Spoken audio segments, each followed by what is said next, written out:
The emergency council chamber aboard the Zephyrian flagship, Celestial Harmony, buzzed with panicked voices.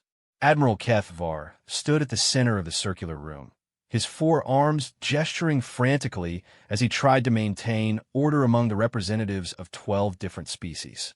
The holographic display above showed their dire situation in stark, unforgiving detail. The Devourers have broken through the Antares defense grid, announced Commander Yilnara, her crystalline features flickering with bioluminescent stress patterns. They consumed the entire Melix system in less than 6 hours. 3 billion souls gone. A collective shudder ran through the assembled aliens. The Devourers were an ancient nightmare made real, a hive-minded species that consumed entire worlds, leaving nothing but empty husks of rock floating in space. They had appeared from the galactic void 3 months ago, and their advance seemed unstoppable. "Our combined fleets can't even slow them down," growled General Thurek, his reptilian scales darkening with frustration. "They adapt to our weapons faster than we can deploy new ones. Every ship we send just becomes more biomass for their war machine." Admiral Ketvar's mandibles clicked nervously. As the military coordinator for the Galactic Coalition, the weight of extinction pressed down on his shoulders like a collapsing star. They had tried everything: quantum torpedoes, gravitational weapons, even experimental time dilation fields. Nothing worked. The Devourers simply absorbed the technology and became stronger. "There must be something," whispered Dr. Zuranai, the Coalition's chief xenobiologist. Her tentacles writhed anxiously around her tablet. "Some weapon, some strategy we haven't considered. We've exhausted every military option," Kethvar replied, his voice heavy with defeat. "Unless someone has access to a species we've never encountered, with technology beyond our understanding." A long silence fell over the chamber. The 12 species represented here were among the most advanced in the known galaxy. Their combined knowledge spanned millions of years of technological development. If they couldn't stop the Devourers, who could? Dr. Zaranai suddenly straightened, her bioluminescent patches flashing with excitement. "Wait, there might be a way. An ancient precursor artifact in my lab. I've been studying it for decades. It's some kind of summoning device." "Summoning device?" General Thurek scoffed. "This is no time for mystical nonsense, Doctor." "It's not mystical," she insisted, her tentacles dancing over her tablet as she pulled up research files. "The artifact uses quantum entanglement to breach dimensional barriers. The precursors used it to call upon something. The records are incomplete, but they refer to warriors from beyond the veil and guardians of impossible strength." Admiral Kethvar leaned forward, studying the holographic images of the artifact, a complex crystalline structure covered in symbols that hurt to look at directly. "How long have you been studying this?" 47 years. I've never activated it because the energy requirements are enormous and the precursor warnings were concerning. They mentioned something about awakening sleeping giants and the price of salvation. "What kind of price?" Commander Yilnara asked, her crystalline form flickering with worry. "Duros aranis tentacles kurudinvart." "I don't know. The translations are fragmentary. But given our current situation..." Another alarm blared through the ship. A young Zephyrian officer rushed into the chamber, his feathers ruffled with panic. "Admiral, long-range sensors show Devourer forces moving toward the Kepler Nebula. They'll reach the core worlds within 72 hours.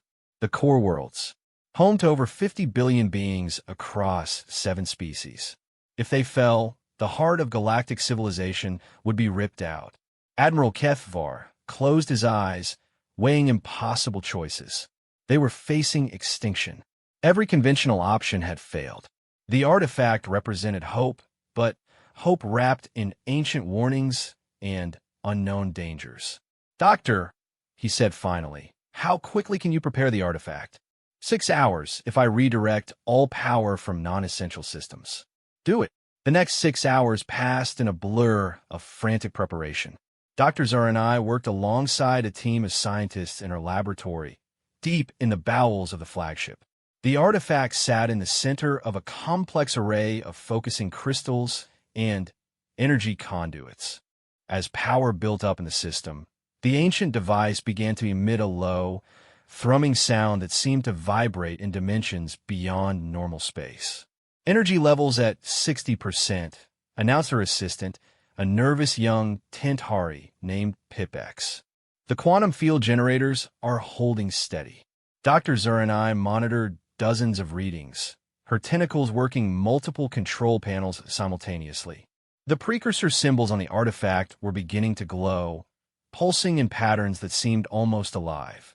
She had spent decades trying to understand their meaning, but now, as power flowed through ancient circuits, new translations seemed to whisper at the edge of her consciousness. 70%. The dimensional barrier is starting to fluctuate. On the main screen, she could see readings that defied conventional physics. Space-time itself was bending around the artifact, creating a pocket of instability that reached across impossible distances. The equations were beautiful and terrifying in equal measure. 80%. Admiral, we're detecting some kind of response from somewhere else. Admiral Kethvar watched from the observation deck, his four arms clasped behind his back.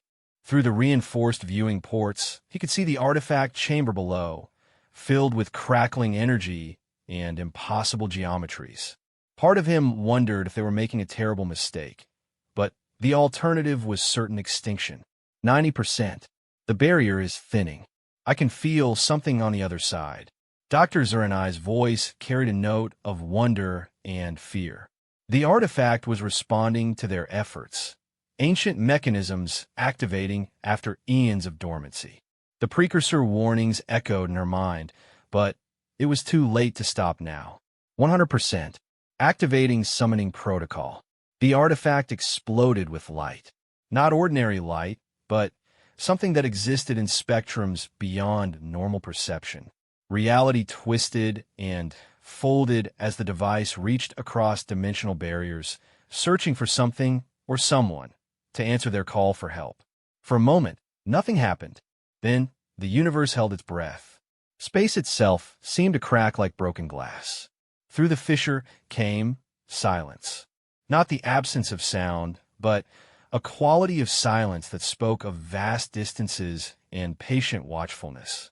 The assembled aliens felt a presence brush against their consciousness, something ancient and powerful and utterly foreign. Then, the presence was gone, and the artifact went dark. Did it work? Admiral Kethvar asked, his voice barely a whisper. Dr. Zuranai studied her readings, her tentacles trembling with exhaustion and adrenaline. I think so. The dimensional breach was successful. The signal propagated across somewhere else. But I can't tell if anything received it. How long before we know? The precursor records suggest the response could be immediate or take days. Or never come at all. Admiral Kethvar nodded grimly. They had rolled the dice with forces beyond their understanding. Now all they could do was wait and hope that their desperate gamble would pay off before the Devourers arrived. 18 hours later, the first anomalous readings appeared on long-range sensors. Lieutenant Mordan was pulling a routine monitoring shift when the impossible signatures appeared on his screen. He blinked all 6 of his eyes, certain he was seeing things. The readings showed massive objects emerging from hyperspace at the edge of the solar system. But the signatures didn't match any known technology. Sir, he called to his supervisor, I'm getting some very strange readings on Grid 77 Alpha. Commander Veltar hurried over, her mandibles clicking with curiosity. She studied the display for a long moment before her expression shifted to confusion, then amazement, then something approaching fear. Get the Admiral. Now. Admiral Kethvar arrived in the sensor bay within minutes, still fastening his uniform. The readings on the main display made no sense according to everything they knew about physics and engineering. What am I looking at, Commander? Unknown contacts, sir. Massive ones. They're using some kind of faster-than-light drive we've never seen before.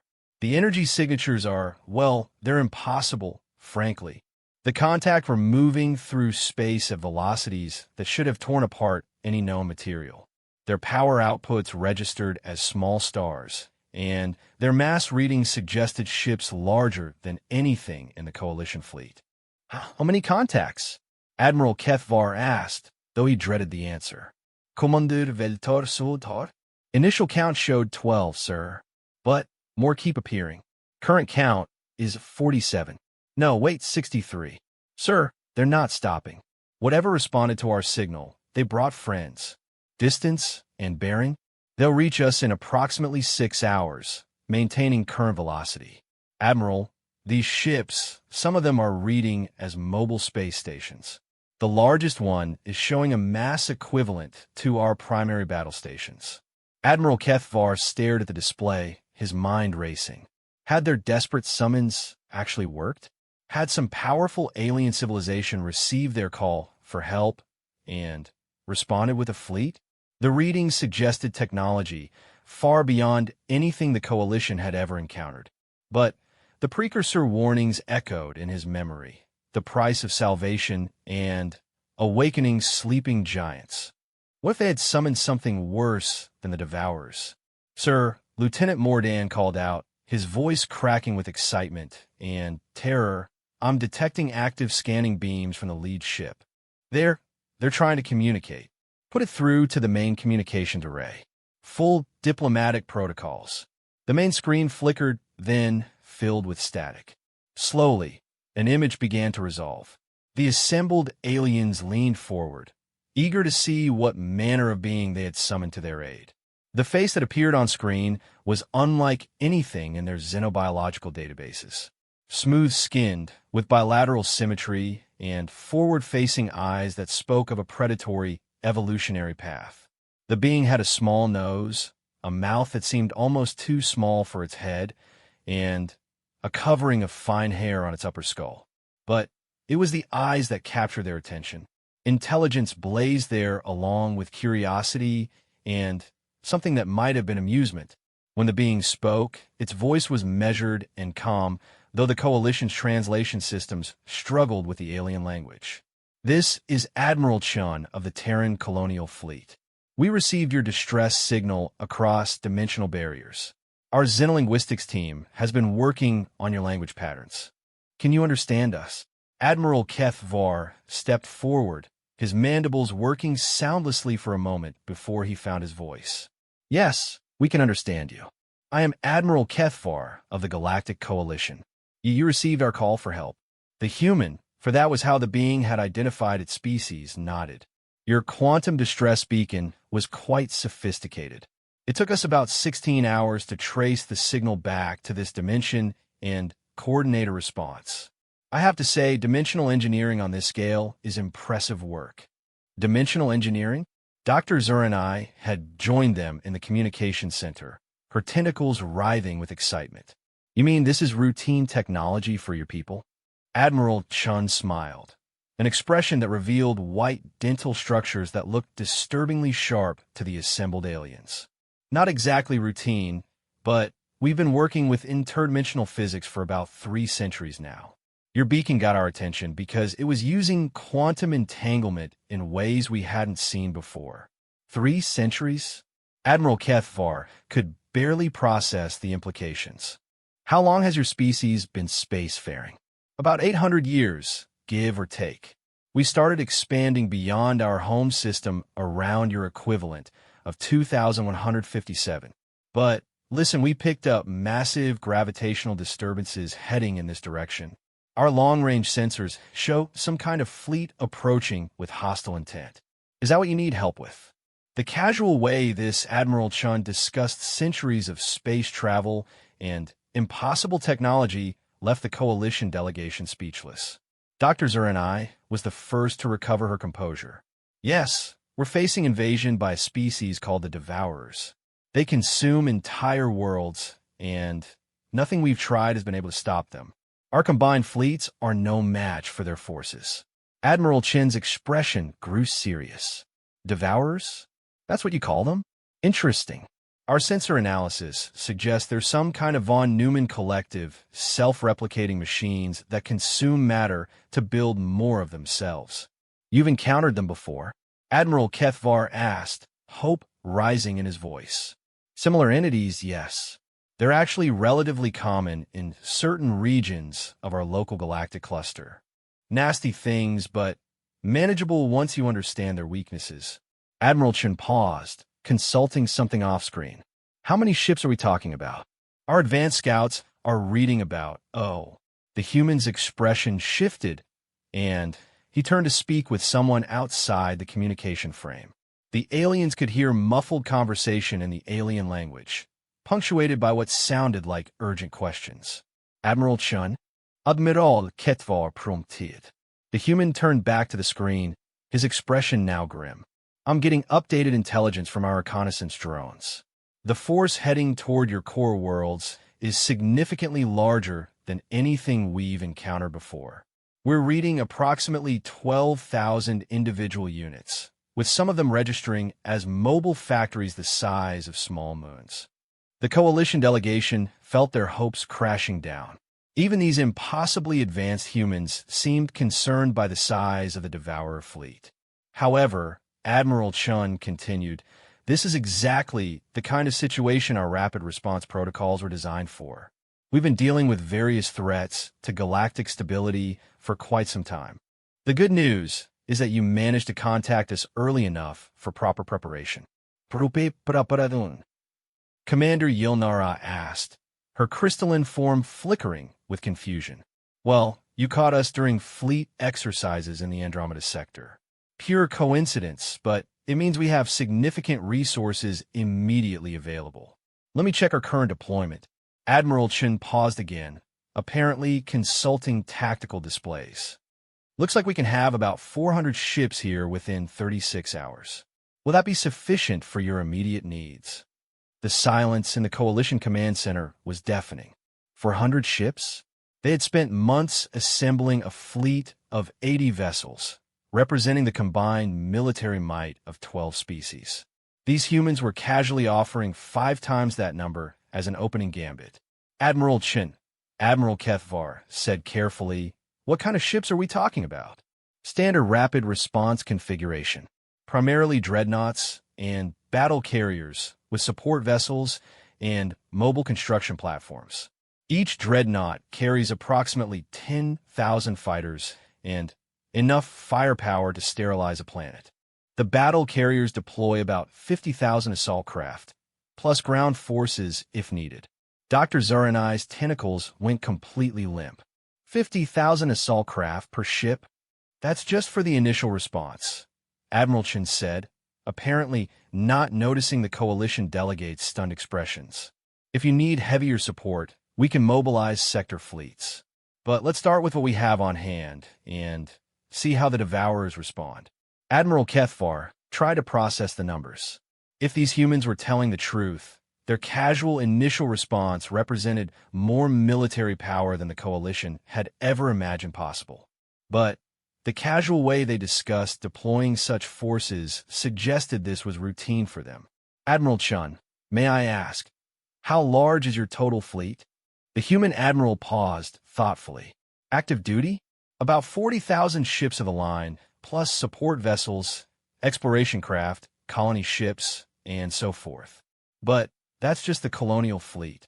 The Home Defense Corps has, well, considerably more. The communication channel fell silent as the coalition delegates tried to comprehend what they were hearing. They had summoned help from beyond dimensional barriers, expecting perhaps a few dozen advanced ships. Instead, they had apparently contacted a civilization that fielded military forces larger than their entire galactic community. There's just one thing, Admiral Chen continued, his tone becoming slightly apologetic. Our rapid response doctrine requires confirmation of hostile intent before we can engage.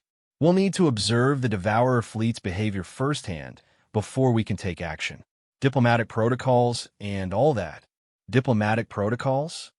General Thurek finally found his voice. These things consume entire worlds. They don't negotiate. I understand your frustration, General, but we have to follow procedure. Don't worry, though, our observation methods are quite thorough. We should have confirmation of hostile intent within minutes of contact. Admiral Kethvar realized that despite their incredible technology and overwhelming numbers, these humans operated under some kind of strict military code. Perhaps that explained how they had become so powerful, discipline, and organization on a scale that dwarfed anything the Coalition had achieved. Very well, Admiral Chun. We'll coordinate our remaining forces with your fleet when it arrives. Excellent. One more thing. We'll need complete tactical data on Devourer capabilities and behavior patterns. The more information we have, the more effective our response will be. Of course, Dr. Zara and I will prepare comprehensive files for your analysis. Perfect. Chin out. The communication channel closed, leaving the Coalition Command Center in stunned silence. Outside the viewports, stars continued their eternal dance, apparently unaware that the galaxy had just changed forever. Admiral Kethvar looked around at his fellow officers, seeing his own amazement reflected in their faces. They had rolled the dice on ancient precursor technology, hoping to find some way to survive the Devourer threat. Instead, they had accidentally summoned an Armada.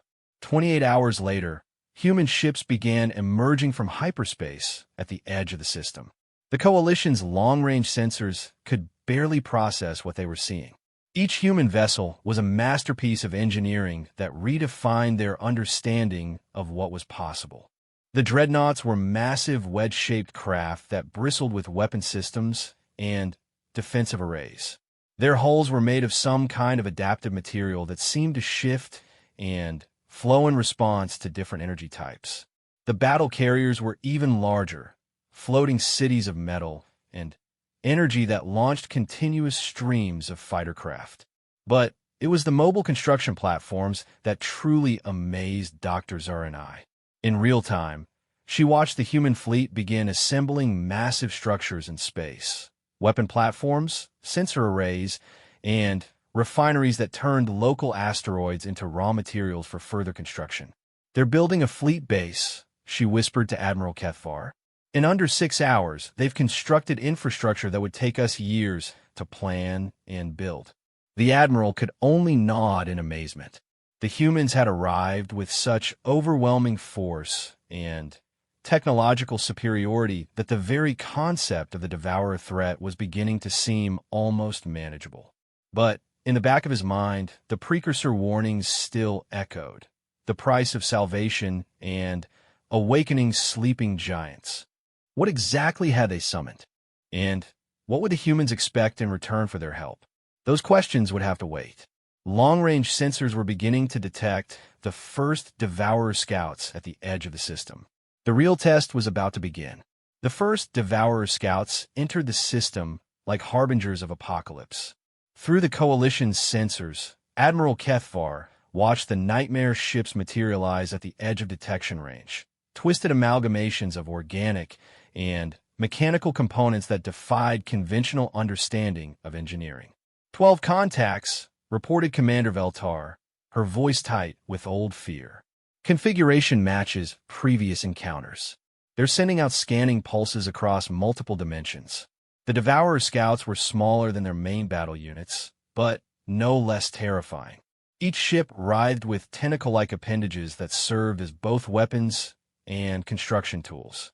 As they moved through space, they left trails of strange energy that seemed to eat at the fabric of reality itself. They're probing our defenses, Admiral Kethvar muttered, watching the alien movements on the tactical display. Same pattern as always. Test the resistance, then call in a main fleet. Across the system, the human fleet had arranged itself in what Admiral Chun called a standard observation formation. To Coalition eyes, it looked like random positioning, but Dr. Zuranai's analysis suggested the humans had created overlapping fields of fire that covered every possible approach vector. Admiral, Lieutenant Mordan called out from his sensor station. The human fleet is powering up their weapon systems. On the communication screen, Admiral Chen's calm face appeared. Admiral Kethvar, our sensors are detecting the incoming scouts. We're moving to observation positions now. Based on their configuration, These appear to be the same kind of von Neumann constructs we've encountered before. The same. Admiral Kethvar couldn't hide his confusion. You fought Devourers? Not exactly the same species, but the underlying technology is familiar. Self-replicating nanomachine collectives with adaptive armor and consumption-based reproduction systems. We've been dealing with variants of this threat for about 2 centuries. Dr. Zur and I leaned into the communication pickup. Admiral Chun, these particular Devourers have proven immune to every weapon we've deployed. They adapt to our technology faster than we can modify it. Admiral Chun nodded thoughtfully. That's typical behavior for mature von Neumann swarms. The key is hitting them with something they've never encountered before. Our xenotechnology department has developed some interesting approaches. Through the viewports, Admiral Kethvar could see the human ships moving into position. Despite their massive size, they moved with fluid grace that spoke of incredible engineering capabilities. The smallest escort vessels were larger than coalition battleships, and they moved in perfect coordination despite the apparent chaos of their formation. Human fleet is in position, Admiral Chen reported. We're detecting increased activity from the scout units. Looks like they're preparing to probe your defensive positions. Admiral, Commander Yiller interrupted. Long-range sensors are showing massive hyperspace disturbances beyond the system edge. The main Devourer fleet is preparing to jump. Admiral Chen's expression grew serious. Understood. All units, prepare for engagement protocols. Dr. Martinez, are the new toys ready for field testing? A voice responded from off-screen. All xenotechnology weapons are charged and ready, Admiral. The quantum disruptors are showing optimal energy signatures. Excellent. Admiral Kethvar, for your safety, I recommend you withdraw your ships to minimum engagement range. What we're about to try might have some unusual side effects. Admiral Kethvar felt a chill run down his spine. What kind of side effects? Probably nothing dramatic. Some temporal displacement, maybe minor reality distortions. Standard stuff when you're dealing with weapons that operate outside normal physics. The casual way Admiral Chun discussed reality distortions and temporal displacement left the coalition delegation speechless. These humans seemed to treat the impossible as routine. All coalition ships fall back to defensive positions behind the human fleet, Admiral Kethvar ordered, his voice barely steady. As the coalition vessels moved to what they hoped would be a safe distance, the Devourer scouts began their attack run. They moved in the characteristic swarm pattern that had broken so many defensive lines, individual units darting and weaving while supporting each other with interlocking fire zones. Here they come, Admiral Chen announced. All units, implement Protocol 7. Let's show our new friends what human engineering can accomplish. The human response was unlike anything the Coalition had ever witnessed. Instead of meeting the Devourer charge with traditional weapons fire, the human ships began emitting complex energy patterns that seemed to bend space around them. The very stars seemed to shift and waver as reality itself became a weapon. The first Devourer scout entered the human weapon range and simply stopped existing. Not destroyed, not disabled. It ceased to be, leaving behind only empty space where moments before there had been a massive alien war machine. Quantum disruptor effect successful, Dr. Martinez reported. Target vessel has been removed from local reality matrix. Removed from reality? Dr. Zur and I whispered, her tentacles trembling as she watched the sensor readings. How is that possible? Admiral Chun heard her question through the open communication channel. We use focused quantum fields to disrupt the target's quantum signature. Essentially, we convince the universe that the target never existed. It's very effective against adaptive armor systems. A second Devourer scout tried to compensate for the loss of its companion, but a different human ship engaged it with what Admiral Chun called a temporal weapon. The alien vessel suddenly began moving in reverse, its actions unwinding as time flowed backward around it. Within seconds, it had reversed completely out of existence. Temporal displacement cannon operating within normal parameters. Another voice reported from the human fleet. Target has been relocated to previous time stream. Admiral Kethvar watched in stunned amazement as the remaining Devourer scouts were systematically eliminated by weapons that operated on principles beyond Coalition science. One was caught in a probability loop that caused it to exist and not exist simultaneously until its quantum structure collapsed. Another was subjected to dimensional rotation and simply twisted out of normal space. Within 10 minutes, all 12 Devourer scouts had been eliminated without firing a single shot that the Coalition sensors could detect. Well, that confirms hostile intent, Admiral Chun announced cheerfully. All units, prepare for main engagement. Dr. Martinez, how are we looking on the exotic matter reserves? We're at full capacity, Admiral. Enough exotic matter to maintain reality distortions for approximately 6 hours of continuous combat. Perfect. Admiral Kethvar, you might want to record this for historical purposes. We don't get many opportunities to field test our entire xenotechnology arsenal. Before Admiral Kethvar could respond, alarms began blaring throughout the Coalition ships. Long-range sensors were detecting massive hyperspace disturbances as the main Devourer fleet began emerging at the system's edge. Contact count is substantial, Commander Veltar reported, her voice cracking with stress. Initial readings show over 8,000 individual vessels, ranging from frigate class to mobile factory ships. Through the main viewer, the Coalition command staff watched in horror as the Devourer fleet materialized. It was larger than anything they had faced before, a seething mass of alien technology that blotted out the stars. The largest vessels were mobile factories the size of small moons, already beginning to process local space debris into additional war machines. Now that's more like it, Admiral Chun said with what sounded like satisfaction. Fleet Command, implement full engagement protocols. This is exactly the kind of target we've been training for. Admiral Kethvar called out, his voice tight with concern. That fleet has enough firepower to destroy everything in this system. Are you certain your 400 ships can handle those numbers?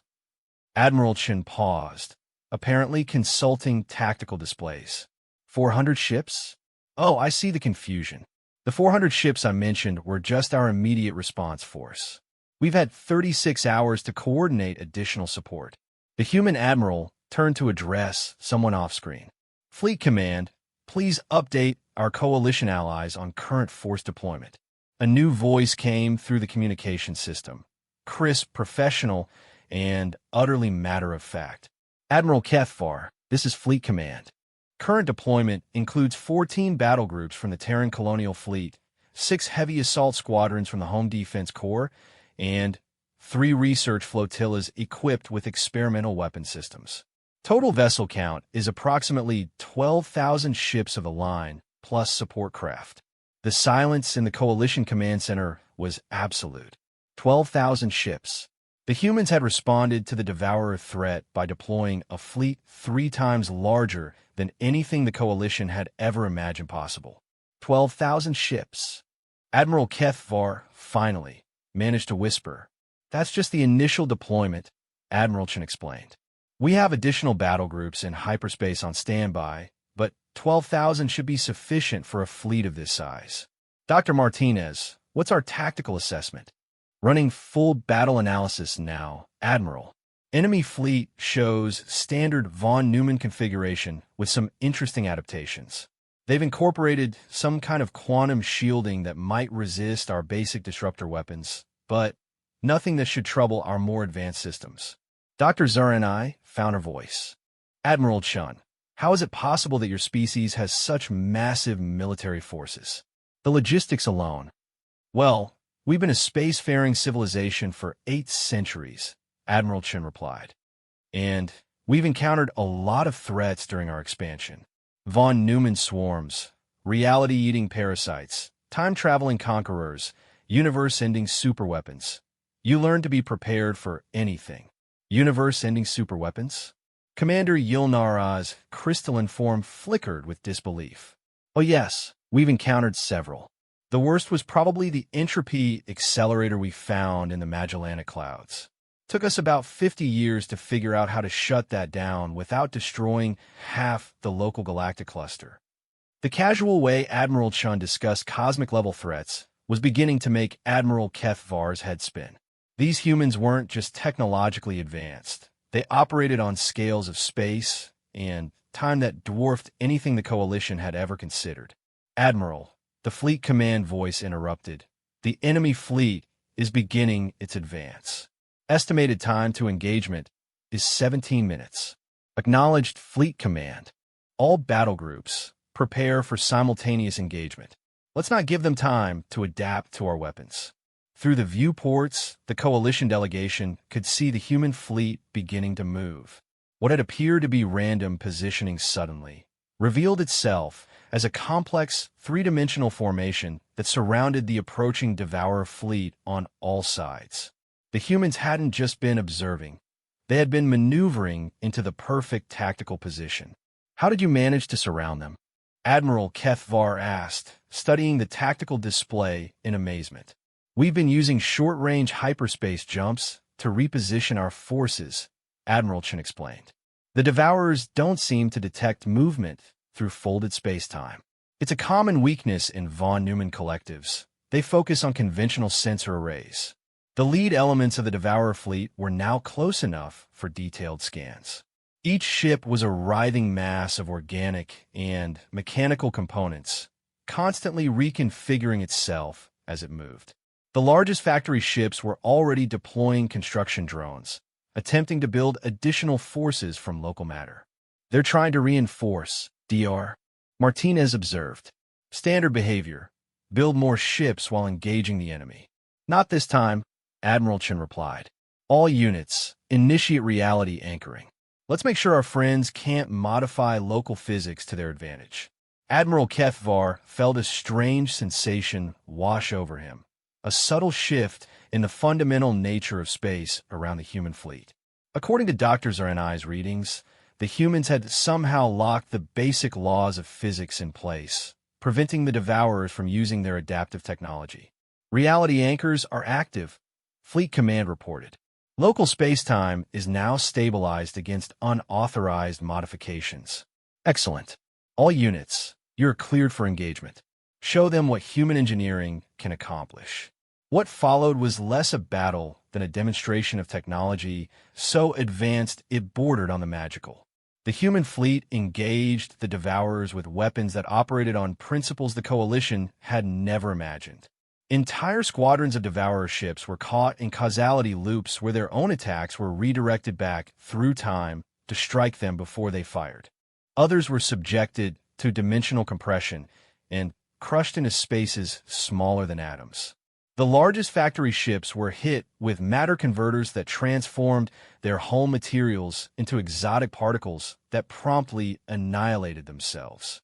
This is incredible, Dr. Zernai breathed, watching the sensor readings that showed Devourer ships simply ceasing to exist in a dozen different ways. They're using physics as a weapon. Not just physics, Admiral Chen corrected through the communication link. We've learned to weaponize mathematics, logic, and even abstract concepts. The existence disruptor, you saw earlier works by proving that the target is mathematically impossible, forcing reality to correct the error. Admiral Keth Var tried to process what he was seeing. The humans weren't just winning the battle. They were rewriting the fundamental rules of conflict itself.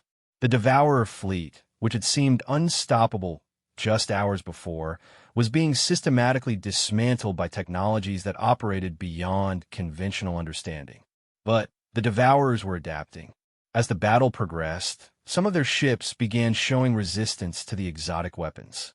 Their adaptive algorithms were analyzing the human attacks and developing countermeasures. Interesting, Dr. Martinez commented. They're trying to adapt to paradox weapons. That's actually fairly sophisticated. Can they succeed? Admiral Keth Var asked, concerned that the tide might turn. Admiral Chen chuckled. Adapt to paradox weapons? Admiral, they'd have to understand mathematics that we're still working on ourselves. Besides, we have contingencies for adaptive opponents. All units, Fleet Command announced, implement Protocol Omega. Authorization code 77 Alpha Impossible. The effect was immediate and terrifying. The human fleet began emitting energy patterns that seemed to hurt to look at directly. Space around the remaining Devourer ships began to change. Colors that didn't exist in normal spectrums flickered between the stars, and geometric shapes that had too many angles drifted through the battle zone. "What are you doing?" Dr. Zuranai asked, her voice tight with awe and fear. "We're implementing weapons based on mathematics that shouldn't exist," Admiral Chun explained calmly. "The Protocol Omega systems use impossible equations to create effects that reality hasn't figured out how to handle yet. Very effective against adaptive enemies." The remaining Devourer ships simply stopped. Not destroyed, not disabled, but frozen in a state that Dr. Zuranai's instruments couldn't begin to analyze. They existed, but in a way that made no sense according to any physics she understood. Battle concluded, Fleet Command announced. All enemy vessels have been rendered non-functional. Cleanup crews are standing by to process the wreckage. In less than 2 hours, the human fleet had completely eliminated a Devourer force that would have destroyed the Coalition's core worlds. They had done it with such overwhelming technological superiority that the battle had resembled a teacher demonstrating basic concepts to students. "Admiral Chun," Admiral Kethvar said slowly, "Your species, how long have you been dealing with threats like this?" "Actively? About 400 years. The first major crisis was when we encountered the Silence Makers in the Proximus sector. They were trying to eliminate sound from the universe. Took us about a decade to figure out how to stop them without breaking the fundamental constants of physics. You saved sound itself. Well, we couldn't let them succeed. Sound is essential for music, after all. Humanity takes its entertainment very seriously." Admiral Kethvar stared at the human admiral, trying to understand a species that could casually discuss saving universal constants while treating cosmic-level warfare as routine. "What happens now?" he asked. "Now we clean up the mess and make sure none of the Devourer technology falls into the wrong hands," Admiral Chen replied. "Then we need to have a serious conversation about galactic security. If these von Neumann swarms are operating in this region, there are probably others. We'll need to establish monitoring stations and rapid response capabilities." You would help us establish defenses?" Admiral Chun looked genuinely surprised by the question. "Of course. You contacted us for help, and we take that seriously. Besides, von Neumann swarms are everyone's problem.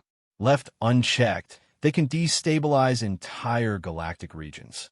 Dr. Zuranai leaned forward, her tentacles writhing with curiosity.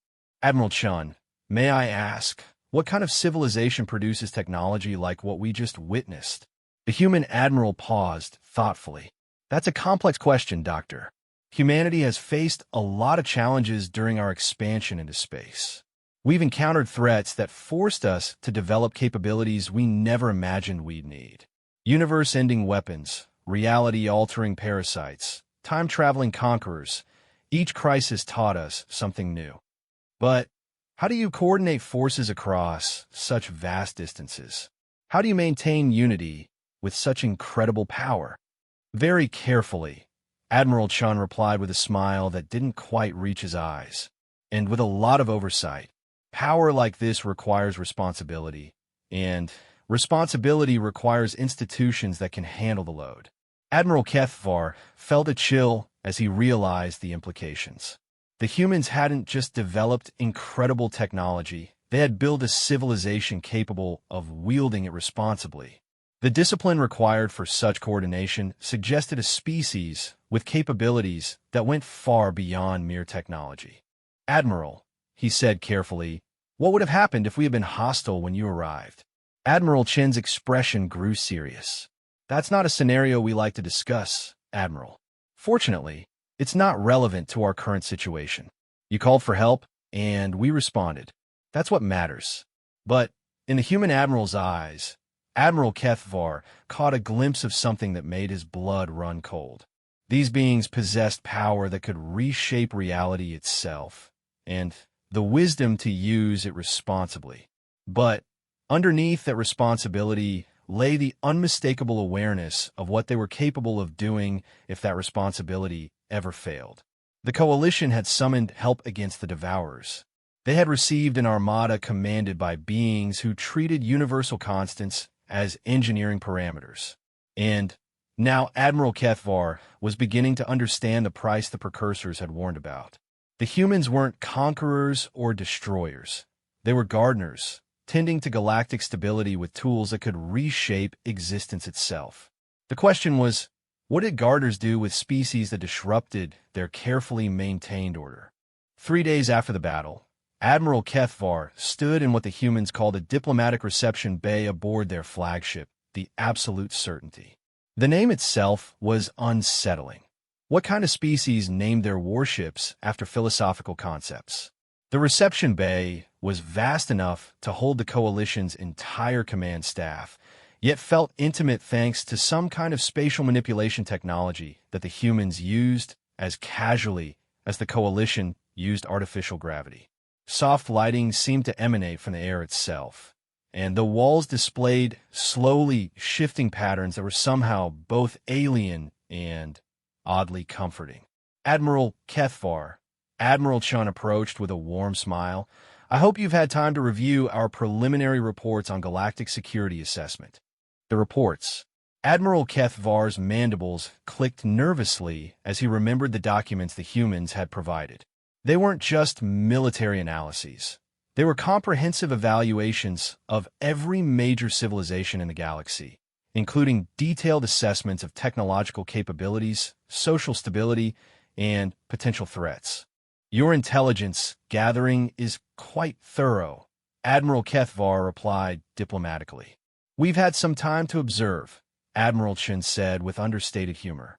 800 years of exploration tends to accumulate a lot of data. Dr. Zuranai approached, her tentacles clutching a data tablet loaded with questions that had kept her awake for the past 3 nights. Admiral Chun, your preliminary reports mention 12 other active von Neumann threats in this galactic region. How long have you been aware of these? We've been tracking von Neumann activity for about 2 centuries, Admiral Chun replied. Most of the swarms are relatively small, a few dozen ships trying to establish a foothold. We usually deal with them quietly before they become a problem. Quietly, Commander Yilnara's crystalline form flickered with confusion. You've been conducting military operations in our space without informing any galactic governments. Admiral Chin's expression grew slightly apologetic. We prefer to handle threats before they become crises. It's less disruptive to local civilizations. The last thing we want is to cause panic over problems that we can solve efficiently. Admiral Kethvar felt that familiar chill again. The humans had been operating in Coalition space for decades, perhaps longer, dealing with threats that the Coalition didn't even know existed. They possessed intelligence networks and rapid response capabilities that dwarfed anything the galactic community had imagined possible. But surely, Dr. Zuranai pressed, such operations require some kind of coordination with local authorities? Not really, Admiral Chin replied. Most von Neumann outbreaks occur in uninhabited systems or regions without established governments. When we do encounter local civilizations, we usually provide assistance under our standard First Contact protocols. First Contact protocols? Admiral Kethvar asked. Standard diplomatic procedures for species encountering humanity for the first time. We've developed comprehensive guidelines over the centuries. Admiral Chun paused, consulting something on his wrist device. Actually, you might find it interesting that your coalition represents our 47th First Contact situation. The silence that followed was profound. 47 First Contacts. The humans had encountered nearly 50 different civilizations during their expansion, and the galactic community had been completely unaware of their existence. 47, General Thurek growled, his scales darkening with suspicion. How many of those first contacts resulted in cooperation? Admiral Chin's smile remained warm, but something subtle shifted in his eyes. All of them, eventually. Humanity has a strong preference for peaceful coexistence, General. We find that most conflicts arise from misunderstandings or resource competition. Both problems are usually solvable through proper communication and technology sharing.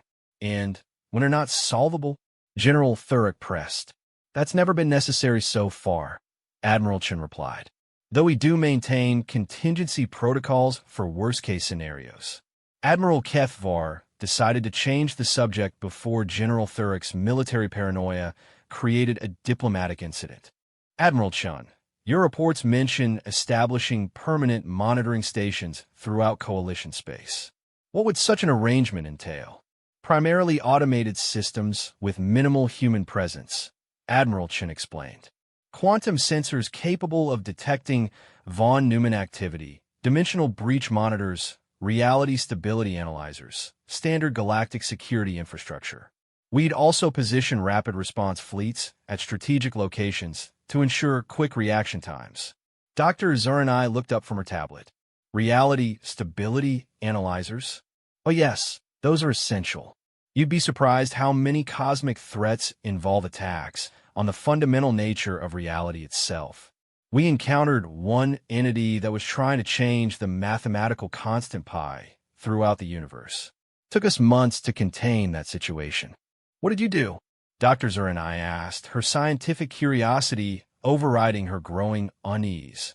We convinced it that irrational numbers were more aesthetically pleasing than rational ones, Admiral Chen replied matter-of-factly. Turned out it was just misguided rather than malicious. Now it works for our Department of Mathematical Stability. Admiral Ketvar Blingshit. You have a Department of Mathematical Stability? Several, actually. Mathematics is the foundation of reality, so maintaining its integrity is crucial for cosmic security. We've learned that most universe-threatening problems start with someone trying to improve fundamental constants or logical principles. The conversation was interrupted by the arrival of another human, a woman wearing different insignia who approached Admiral Chen with obvious deference. Admiral, the Security Council has completed their assessment of the local situation. Excellent. Admiral Kethvar, I'd like you to meet Director Sarah Martinez, head of our Cosmic Security Division. She's been coordinating our response to the Devourer incursion. Director Martinez nodded politely to the Coalition delegation. Admiral Kethvar, thank you for your cooperation during our investigation. Your historical data on Devourer behavior has been invaluable. Investigation? Commander Yilnara asked. Standard procedure after any major von Neumann incursion, Director Martinez explained. We need to understand how they reached this level of organization and whether there are other threats we haven't identified. Admiral Chen gestured toward a cluster of comfortable seats that seemed to materialize from the floor. Please, let's discuss the results of our analysis. I think you'll find our conclusions quite interesting. As the group settled into the impossibly comfortable furniture, Director Martinez activated a holographic display that showed the galactic region in three-dimensional detail. Red markers indicated Devourer activity, while blue markers showed human monitoring stations and patrol routes. Our investigation has revealed some concerning patterns, Director Martinez began. The Devourer fleet you encountered wasn't a natural occurrence. It was artificially enhanced. Enhanced how? Admiral Kethvar leaned forward, studying the display. Someone provided them with advanced adaptive algorithms and quantum shielding technology. The level of enhancement suggests direct intervention by a species with significant technological capabilities. Dr. Zuranai's tentacles writhed with alarmed excitement. You're suggesting another civilization was using the Devourers as weapons? That's exactly what we're suggesting, Admiral Chen confirmed. The enhancement patterns match techniques we've seen before. There's a species we call the Architects. They specialize in manipulating other civilizations as tools for achieving their objectives. The Architects, General Thurrock's voice carried a note of barely controlled anger. You've encountered them before? Unfortunately, yes. They've been responsible for at least 6 major galactic conflicts over the past 3 centuries. They prefer to work through proxies, enhancing existing threats rather than engaging in direct warfare. Director Martinez highlighted several other regions on the galactic map. Based on our analysis, The architects have been active throughout this galactic region for approximately 50 years. The enhanced Devourer fleet was just their latest experiment. Admiral Kethvar stared at the display, trying to process the implications. The greatest threat the Coalition had ever faced had been nothing more than a test run for some other species' weapons development program. "Are the Architect aware of your presence here?" he asked. "Almost certainly," Admiral Chen replied. "Our intervention would have disrupted their data collection. They're probably quite annoyed with us right now." Annoyed? Commander Yilnara's crystalline form flickered rapidly. "They're using entire civilizations as experimental subjects. And you think they're merely annoyed?" Admiral Chen's expression grew more serious. "The architects are complex. They view themselves as researchers studying the development of galactic civilization. From their perspective, conflicts like the Devourer incursion are simply data points in a larger study of species' survival mechanisms." "That's monstrous," Dr. Zur breathed. "Yes, it is," Director Martinez agreed. "Which is why we've been hunting them for the better part of 2 centuries. They're incredibly elusive and possess technology that rivals our own in many areas." Admiral Kethvar felt the weight of cosmic politics settling on his shoulders like a collapsing star. The Coalition had stumbled into a conflict between powers that operated on scales they could barely comprehend. "What happens now?" he asked. Admiral Chun and Director Martinez exchanged glances, apparently communicating through some form of silent technology. "The Security Council has authorized a full response," Admiral Chen finally said. "We're implementing what we call a stability protocol for this galactic region." "What does that entail?" Admiral Kethvar asked, though he wasn't sure he wanted to know. Director Martinez manipulated the holographic display, showing new patterns of blue markers spreading across the galaxy. Permanent monitoring networks, rapid response fleets, technological assistance programs, and enhanced diplomatic coordination. Essentially, we're extending our standard galactic security umbrella to cover Coalition space. "Your security umbrella," General Thurrock repeated slowly. "And what does that mean for Coalition sovereignty?" The question hung in the air like a sword suspended by a thread. Admiral Kethvar realized they had reached the crucial moment, the point where they would learn the true cost of summoning human aid. Admiral Chen's expression remained friendly, but his tone carried undertones of absolute certainty. "The Stability Protocol is designed to preserve local autonomy while ensuring galactic security. Coalition governments would continue to operate as they always have, but with access to human technology and protection against cosmic-level threats. And if we refuse..." General Thurrock's scales had darkened to almost black. "That would be unfortunate," Director Martinez replied diplomatically. "The architects aren't going to stop their experiments just because we disrupted this one. Without proper defenses, Coalition space would remain vulnerable to manipulation." Admiral Kethvar understood the choice being offered: accept human protection and technological assistance, or face future threats alone. But underneath the diplomatic language lay an uncomfortable truth: refusing might not actually be an option. "What kind of technological assistance are we talking about?" Dr. Zuranai asked, her scientific curiosity apparently overriding political concerns. Admiral Chun brightened, apparently pleased to discuss technical details. "Medical technology to extend lifespans across all Coalition species, manufacturing systems that can produce any required materials from basic elements, transportation networks for instantaneous travel between systems, and educational programs to bring Coalition science up to galactic standard levels." Galactic standard levels? Dr. Zuranai's tentacles quivered with excitement.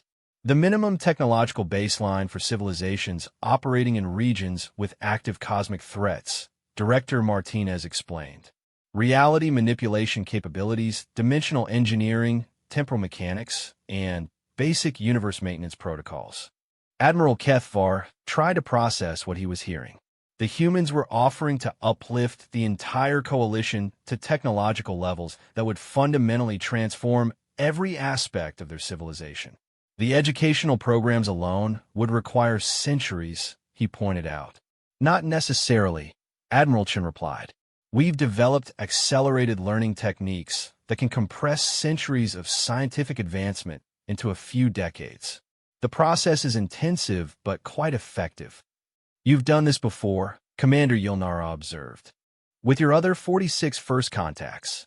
Each situation was unique, Director Martinez confirmed, but yes, we have extensive experience with civilization integration.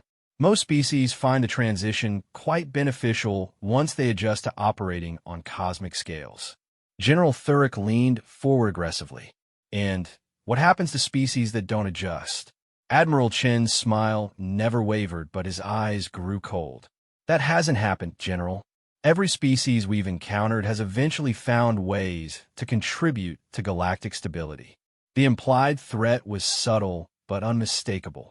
Species that couldn't adapt to human standards of galactic citizenship might find themselves assisted in their adjustment. I think, Admiral Kethvar said carefully, the Coalition Council will need time to discuss these proposals. Of course, Admiral Chen replied graciously. Take all the time you need. The monitoring systems we're installing will ensure your safety while you deliberate. Installing? Admiral Kethvar couldn't hide his surprise.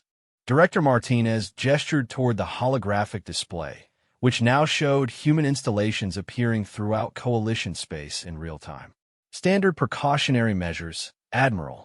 The architects might attempt retaliation, and we can't leave you unprotected during the transition period. Admiral Kethvar realized that while they had been talking, the humans had been taking action. The stability protocol was already being implemented, regardless of Coalition approval. The choice they were being offered was really a choice between cooperation and something else. Admiral Chen, Dr. Zheng said suddenly, may I ask how you maintain control over such vast territories and so many different species? We don't control anyone, Dr. Admiral Chen replied with apparent sincerity. We simply provide infrastructure for galactic stability. Each species maintains its own government and culture. We just ensure that everyone can coexist peacefully on a cosmic scale. But surely there must be some form of central authority, she pressed. The coordination required. Admiral Chen exchanged another glance with Director Martinez. There's a coordinating body, yes. The Cosmic Security Council represents the interests of all member civilizations and makes decisions about galactic-scale issues. And how are representatives chosen for this council? General Thurrock demanded. Through demonstrated competence in maintaining galactic stability, Director Martinez answered. It's a meritocratic system based on each civilization's contributions to cosmic security. Admiral Kethvar began to understand the true nature of human civilization. They hadn't conquered their 46 previous first contacts. They had gradually integrated them into a galaxy-spanning federation where humanity provided leadership through superior technology and organizational capabilities. Admiral Chen, he said slowly, when you say the Coalition would maintain its autonomy under the Stability Protocol, what happens if our decisions conflict with galactic security requirements? Admiral Chen's expression grew thoughtful. That's an interesting hypothetical, Admiral. In our experience, such conflicts are usually based on incomplete information. Once species understand the full scope of cosmic threats, they rarely make decisions that compromise galactic stability. And if they do, then we provide additional education and support until they can make more informed choices. The euphemism was chilling. The humans didn't conquer civilizations. They educated them into compliance with human standards of galactic citizenship. Those who couldn't be educated would receive increasing levels of support until they could. Admiral Kethvar looked around at his fellow Coalition delegates, seeing his own realization reflected in their faces. The ancient precursor warnings had been accurate. The price of salvation was becoming part of something vast and inescapable. But as he considered the alternatives, Admiral Kethvar realized it wasn't really a choice at all.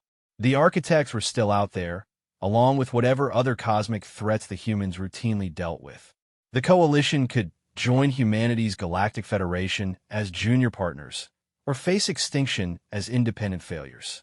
I believe, he said finally, the Coalition Council will find these proposals quite reasonable.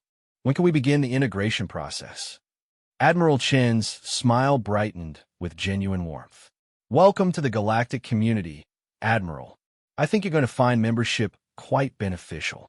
As the meeting concluded and the Coalition delegation was escorted to guest quarters aboard the Absolute Certainty, Admiral Kethvar reflected on what they had achieved. They had successfully summoned aid against the Devourer threat, just as they had hoped. They had also accidentally summoned an armada commanded by beings who treated reality itself as engineering infrastructure. Beings who had spent centuries building a galactic federation through a combination of overwhelming technological superiority and irresistible benevolence. The precursors had been right about awakening sleeping giants. But perhaps they had also been right about salvation.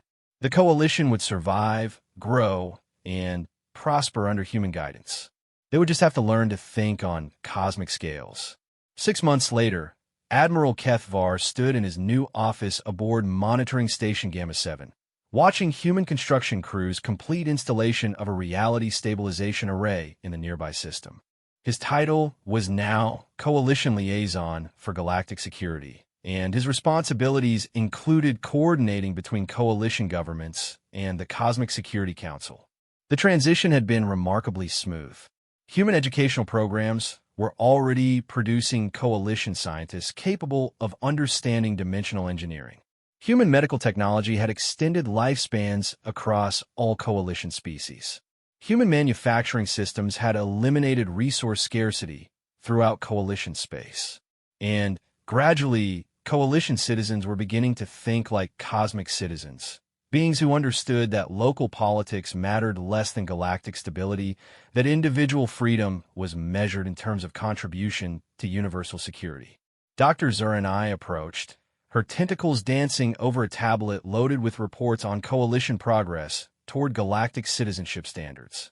Admiral, I've completed the quarterly assessment of our integration progress. At current rates, the Coalition should achieve provisional membership status within 18 months. Excellent news, Doctor. Any particular areas of concern? General Thurik's military reform programs are proceeding slowly. He's having difficulty accepting human standards for force deployment and weapons limitations. Admiral Kethvar noted. General Thurik had been struggling with the reality that coalition military forces were now obsolete by galactic standards. Human defensive systems made traditional warfare meaningless, but some species found it difficult to accept that military strength was no longer relevant to survival. He'll adapt, Admiral Kethvar said confidently. They all do, eventually. As he spoke, he realized he was unconsciously echoing Admiral Chen's words from their first meeting. The transformation was subtle but profound. Coalition citizens were gradually adopting human perspectives on galactic governance, cosmic security, and universal citizenship. Through the observation deck's reinforced windows, Admiral Kethvar could see human ships patrolling the system's edge, their impossible technology maintaining perfect order in a region that had once teetered on the edge of chaos. The Coalition had summoned help and received salvation. The price had been their independence, but independence had proven to be an illusion anyway. In a universe filled with cosmic threats and reality-altering entities, true security could only come through membership in something larger than any individual species. Humanity had offered them partnership in maintaining galactic stability. The alternative had been extinction as an irrelevant footnote in cosmic history. It wasn't really a choice at all. And as Admiral Kethvar watched human technology reshape the fundamental nature of coalition space, he realized that perhaps the precursors had summoned their own salvation long ago and learned the same lesson. The universe was vast, dangerous, and filled with sleeping giants. Sometimes, waking them was the only option. Sometimes, the giants were exactly what you needed.